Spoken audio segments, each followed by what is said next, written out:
Sama-samang pagbalikwas at pagkilos ng napakaraming mamamayan mula sa iba't ibang uri at sektor ng lipunan. Isang silakbo ng galit at tapang, pero masaya, parang piyesta. Isang revolusyong nagpabagsak sa naghahari, pero mapayapa, hindi gumagamit ng dahas o armas. Ganyan ang pag-aalsang binansagan nating People Power Revolution. People Power. Bago-bago ang katagang ito. Kung tutuusin, niwala pa nga tayong katumbas sa sariling wika. Maraming posibleng salin ng termino. Pero, ano nga ba talaga ang People Power? It was a moment in Philippine history that where we were one nation. All the best traits of the Filipino. Ang people power hindi sa numero. People power na trying to be people power. It's a sword against a repressive or an unwanted regime. Ang sandata ng people power ay moral na sandata. Ang proper use ito is mapayapa, rational, and organized. Pag wala yan, hindi people power yan. Mob rule yan. Nalilito na rin ako eh. Kamusta po kayo? Ako po ang inyong lingkod, Cesar Montano. Sa programang ito, alamin po natin ang tunay na kahulugan, kasaysayan at inaharap ng people power na aming isinalin sa katagang Lakas Sambayanan.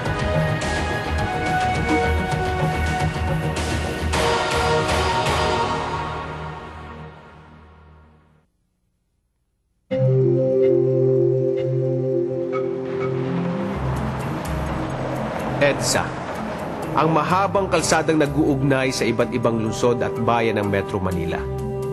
Dati Highway 54 ang tawag sa kalsadang ito.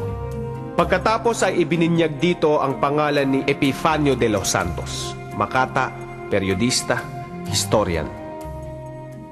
Ang Epifanio de los Santos Avenue ay pinaikli, naging EDSA. At sa isang bahagi ng mahabang highway na ito, nung buwan ng February 1986, sumilang ang isang kagilagilalas na supling ng kasaysayan. Ang EDSA Uprising, ang People Power Revolution. Ang pakikibaka sa EDSA noong 1986 ay nagsilbing inspirasyon. Sa iba't ibang dako ng kapuluan, sumulpot ang marami pang EDSA. Ang inspirasyon ay naglakbay sa ibayong dagat.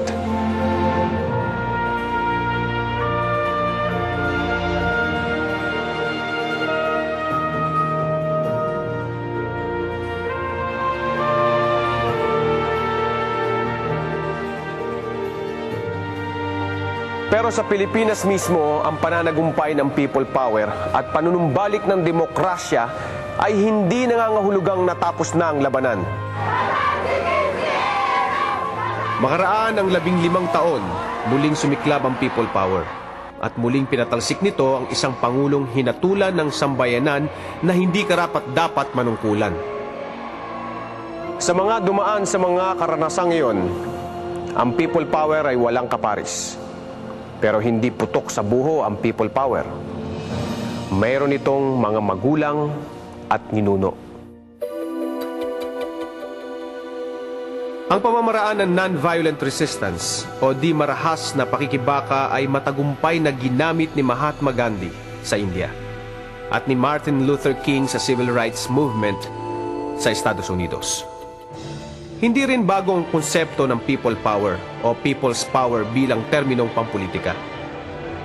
Noon pa man sa Rusya, sa simula ng siglo XX, ginamit na ang slogang power to the people, bagamat slogan ito ng isang madugong revolusyon. Sa ating kasaysayan, ang paggamit ng dahas upang makamit ang layuning pampolitika ay di na rin bago. Sa pagtatapos ng siglo XIX, ang people power ay isang marahas at armadong revolusyon. Sumunod ang mga sakdalista noong panahon ng mga Amerikano. Ang mga gerilya noong panahon ng Hapon. Ang mga huk noong dekada 50. At noong dekada 60 ang mga kasapi ng Lapiang Malaya na minasaker ng nagmarcha papuntang Malacanang, armado ng gulok at anting-anting. Hanggang ngayon, may mga organisadong grupo na hindi bumibitiw sa diwa ng armadong pakikibaka. Subalit hindi lahat ng pagkilos at pakikibaka ay gumamit ng armas. Ang masasabing pinakamalapit na kamag-anak ng di-armadong people power ay ang malakas na bagyong dumating sa Pilipinas noong 1970.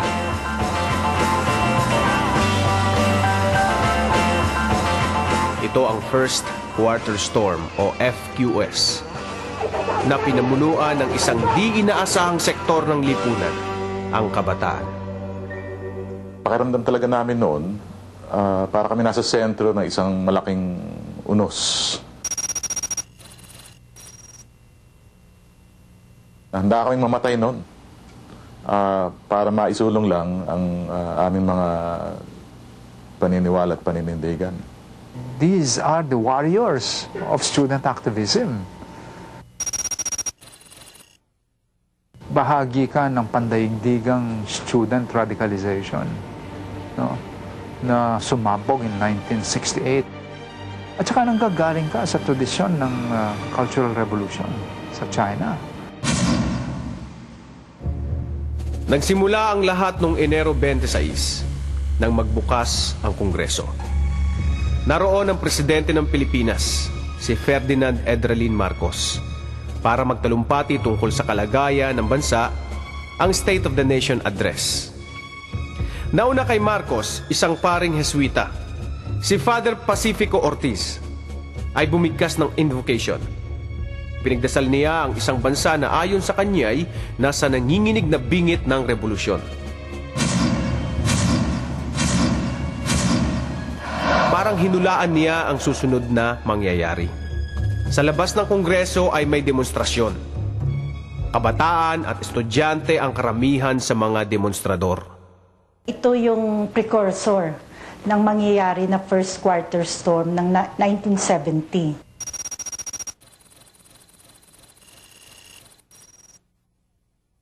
At inantay namin na lumabas ang Pangulo para maipakita sa mga placards nga na anong nararamdaman ng mga estudyante at ibang mamamayan. Nang lumabas si Marcos at ang kanyang kabiyak na si Imelda, binato sila ng mga demonstrador. Noon ay kapapanalo pa lamang ni Marcos ng kanyang ikalawang term bilang presidente. Hindi kaila sa mga kabataan na ang unang term ni Marcos ay napabantog sa karahasan. Si Marcos ang presidente nang ang mga demonstrador laban sa giyera sa Vietnam ay sugurin at batutain ng mga pulis.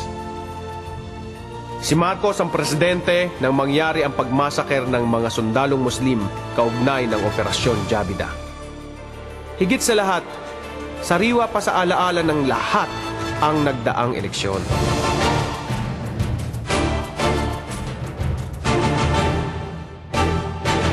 Hindi katakataka ni si Ferdinand Marcos, ang kauna-unahang presidenteng Pilipino na nahalal sa ikalawang term, ay siya ring kauna-unahang presidenteng pinaulanan ng bato. Within a matter of seconds, ito na, lumusog na yung mga at the time Metrocom sa mga estudyante at walang habas ang pagpapalo sa amin.